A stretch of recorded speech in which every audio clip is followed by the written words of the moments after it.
I'm Margot Politis. Welcome to Study English IELTS Preparation. Today we're going to talk about adverbs. Adverbs are useful because they give us more information about an action, event or situation.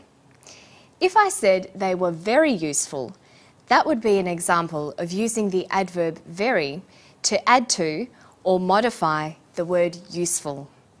But first, let's listen to our story about a new training program to help fix the problem of there not being enough skilled workers in Australia. For too long, we didn't train enough people. We didn't put enough energy into getting people into apprenticeships and traineeships. We just let market forces, laissez-faire approach dominate, and it didn't work. We've established a school apprenticeship link program, which this year will have 500 young West Australians, predominantly but not totally boys, providing them with apprenticeships, basically, that they can take up in the mining and other industries.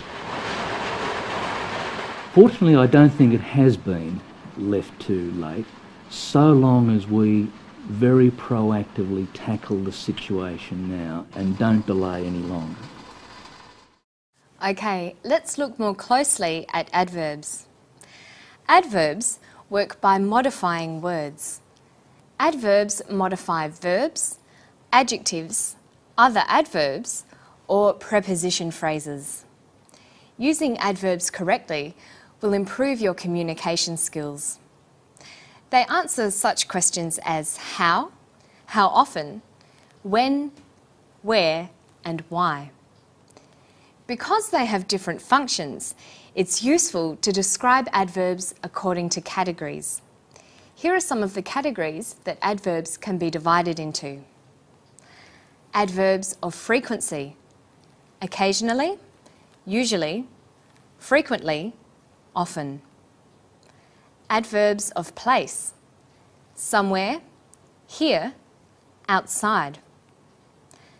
Adverbs of manner: quickly, carefully, suddenly. Adverbs of degree: really, fairly, very, rather, extremely. And finally, focusing adverbs: specifically, only, particularly. Did you notice that most of these adverbs end in the suffix ly? Many adverbs are formed by adding ly to an adjective. For example, frequent plus ly, frequently. Careful plus ly, carefully. Quick plus ly, quickly. Real plus ly, really. Let's listen to Alan Carpenter, a state government minister, talking about an apprenticeship program. He uses a number of ly adverbs. Can you identify the category they belong to? We've established a school apprenticeship link program, which this year will have 500 young West Australians, predominantly but not totally boys, providing them with apprenticeships, basically, that they can take up in the mining and other industries. Alan uses the adverbs predominantly and totally. These are degree expressions. They're adverbs of degree. Adverbs of degree can answer questions such as to what extent or to what degree. They also function as modifiers of adjectives and adverbs. Look at this sentence. They will provide 500 young people, predominantly but not totally boys, with apprenticeships. Predominantly but not totally. They answer the question, to what extent will the apprenticeships be offered to boys? Predominantly but not totally. Let's listen to Dave Smith, head of the National Skills Shortages Task Force, talking about recruitments. He also uses a number of adverbs. Can you identify their category? Fortunately, I don't think it has been left too late, so long as we very proactively tackle the situation now and don't delay any longer. He says, so long as we very proactively tackle the situation.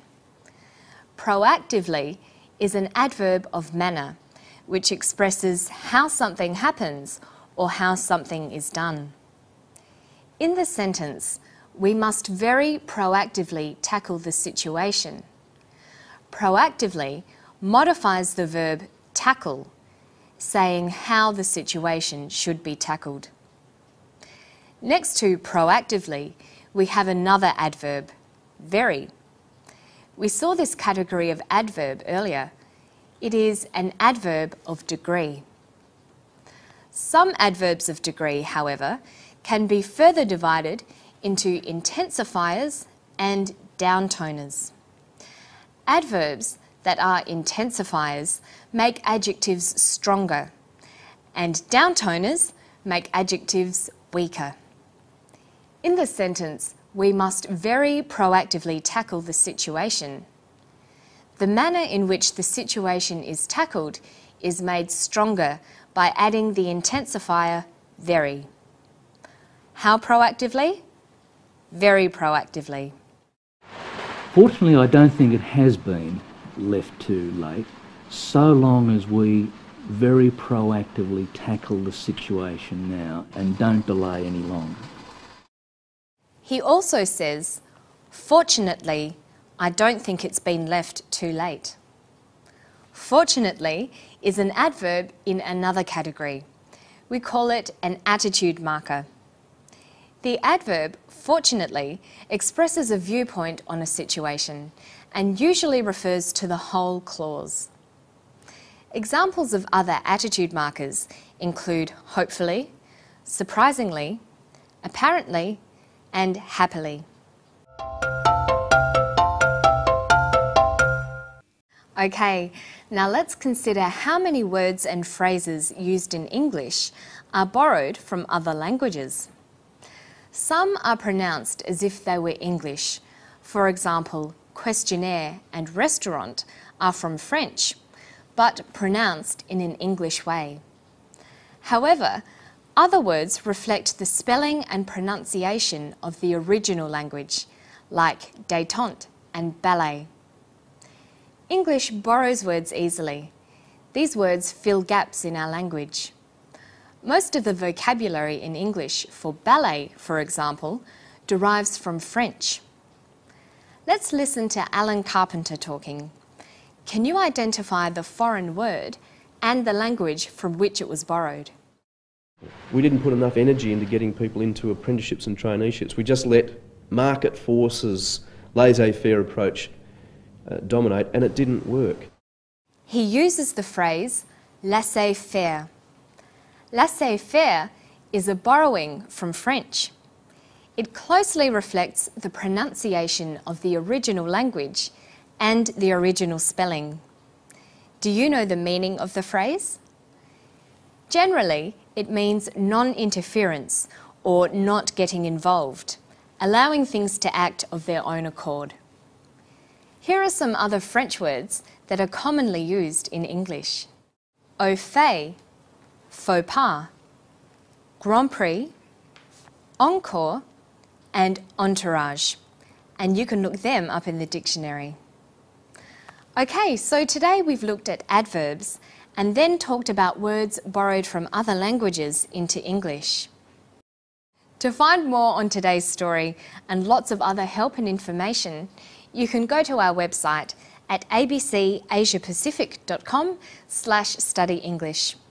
I'll see you next time for more. Bye-bye.